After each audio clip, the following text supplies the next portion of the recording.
Hello guys, आप सबका स्वागत है एनिमे सागा के इस नए वीडियो पे। आज के इस वीडियो में हम बात करने वाले हैं सोलो लेवलिंग के ऊपर। पर्टिकुलरली सोलो लेवलिंग में भी हम बात करेंगे कार्टिनन टेम्पल के ऊपर। असल में कार्टिनन टेम्पल है क्या, इसे बनाया किसने, ये सभी पॉइंट्स को हम आज की इस वीडियो में कवर करने वाले हैं। वीडियो की शुरुआत में हम बता दें, सोलो लेवलिंग के 2 एपिसोड्स में हमने कार्टिनन टेम्पल को देखा था। अब एक्चुअल में कार्टिनन टेम्पल है क्या, हमें पता चलता है कि जिनवू अपने 16 हंटर्स के साथ एक डी लेवल गेट में एंटर होता है। अब हमें तो बताया गया था कि एक डी लेवल गेट है, बट इसके अंदर एक और डंजन पाया जाता है जिसे हम कहते हैं डबल डंजन। अब इस डंजन में ना काफ़ी सारी मूर्तियां होती हैं जो अचानक से जिंदा होकर के इन्हें मारने लगती है एक एक करके। अब इन सभी मूर्तियों के ऐसे अचानक से मारने की वजह से वहाँ पर टोटल 17 हंटर्स थे, जिसमें सिर्फ 6 ही हंटर सरवाइव कर जाते हैं। अब मैं आपको बता दूं कि इन मूर्तियों का जो लेवल था वो डी लेवल तो बिल्कुल नहीं था, इनका रैंक कम से कम एक एस लेवल हंटर्स के बराबर का था। अब जो बचे हुए 6 हंटर्स हैं, इसमें से 5 वहाँ से चले जाते हैं क्योंकि जो छठा हंटर होता है जिनवू, वो अपने आप को सैक्रिफाइस करने का डिसीजन लेता है। लेकिन as we all know, Jinwoo हमारा मेन प्रोटैगनिस्ट है, अपना मेन हीरो है, वो कैसे मर सकता है? किसी तरह वो बच जाता है। तो वो बचता कैसे, कार्टिनन टेम्पल पे इसी पे सारी की सारी वीडियोस है। हमें पता चलता है कि जब जिनवू रिकवर हो जाता है तो उसे गेम जैसा यूआई दिखने लगता है, जो उससे लगातार क्वेस्ट करवाता है और उसको पावर देता है जिससे वो लेवल अप कर सके।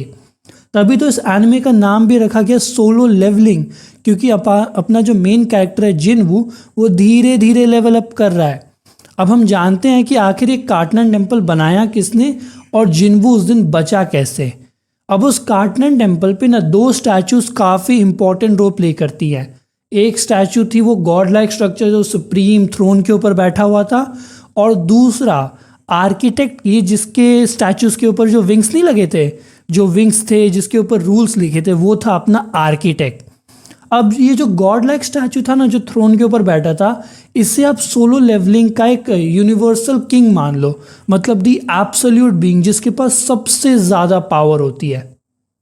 अब आप यहाँ पर कुछ टर्म्स को पहले से याद कर लो, जैसे rulers, monarchs and supreme Lord, या फिर एब्सोल्यूट बीइंग, क्योंकि ये टर्म्स बार बार इस वीडियो में आने वाली है। अब इन सभी के बारे में हम एक कंप्लीट बात करेंगे किसी आने वाले वीडियोस में। अब ये जो पूरा डंजन था, इसे बनाया था आर्किटेक्ट ने, वो स्टैचू जिसके ऊपर विंग्स लगे थे।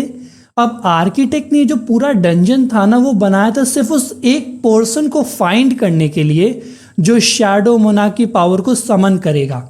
अब आप पूछोगे शैडो मोनार्क कौन है, तो शैडो मोनार्क के बारे में थोड़ा सा मैं बता दूं कि पास्ट में जब कुछ भी नहीं था, सिर्फ एब्सोल्यूट बीइंग था, तो एब्सोल्यूट बीइंग ने एक लाइट और एक डार्कनेस को बनाया।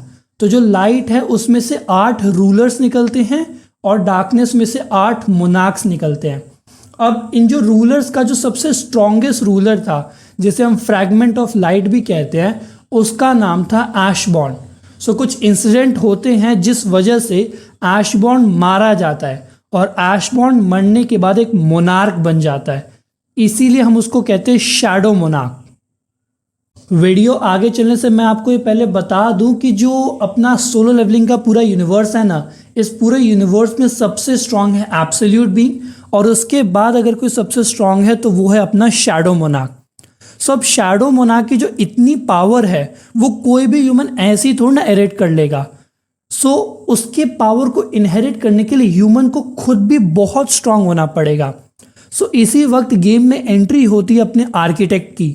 आर्किटेक्ट शैडो मोनार्क के पास आता है और वो उसको बताता है कि मैं एक ऐसा सिस्टम क्रिएट करूंगा, एक ऐसा गेम का इंटरफेस क्रिएट करूंगा जिससे ह्यूमन अपने आप को लेवल अप कर सकते हैं, और जब वो पर्सन अपने आप को मैक्सिमम लेवल अप कर देगा, तब हम आपकी शैडो मोनार्क की पावर्स को फुल्ली उसके अंदर इनहेरिट कर देंगे।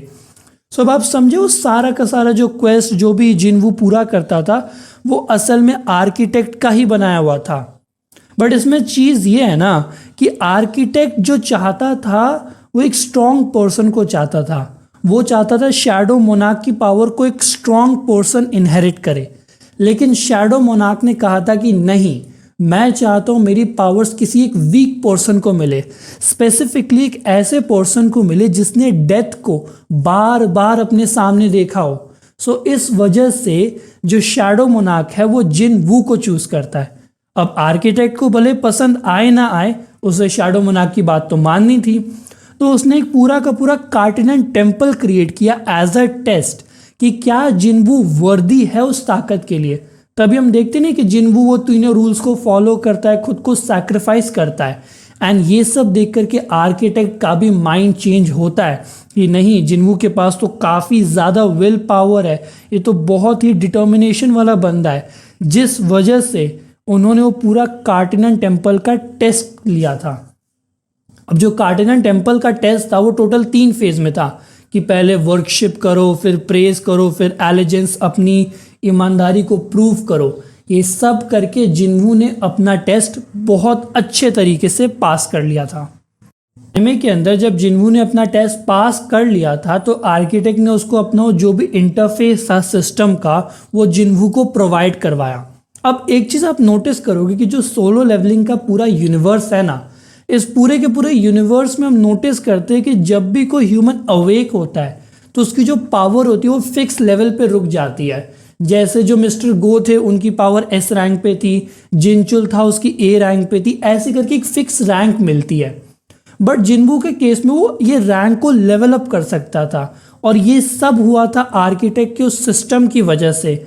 जिनवू जैसे जैसे लेवल को अप करता जाता है वैसे वैसे उसे थोड़े थोड़े फ्रेगमेंट्स के अंदर शैडो मोनार्क्स की पावर मिलती जाती है। अब मैं वीडियो में आपको एक स्पॉइलर अलर्ट दे दूं कि जब जिनवू 101 लेवल पे चला जाएगा तो वो वापस उस कार्टिनन टेम्पल में जाएगा और आर्किटेक्ट से फेस टू फेस बात करेगा। काफ़ी मज़ेदार चीज़ें हम आने वाली वीडियोस में कवर करेंगे कि असल में क्या कन्वर्सेशन होती है उसके बारे में। आज के इस वीडियो में आपको टोटली पता चल गया कि कार्टिनन टेम्पल को क्यों बनाया गया था, उसके पीछे वो कैसे काम करता है, गेम किस तरह से सा। So that's all in this video. Solo levelling पे और भी डिटेल्स वीडियोस आते रहेंगे। So stay connected and subscribe to our channel guys. Hit the like button.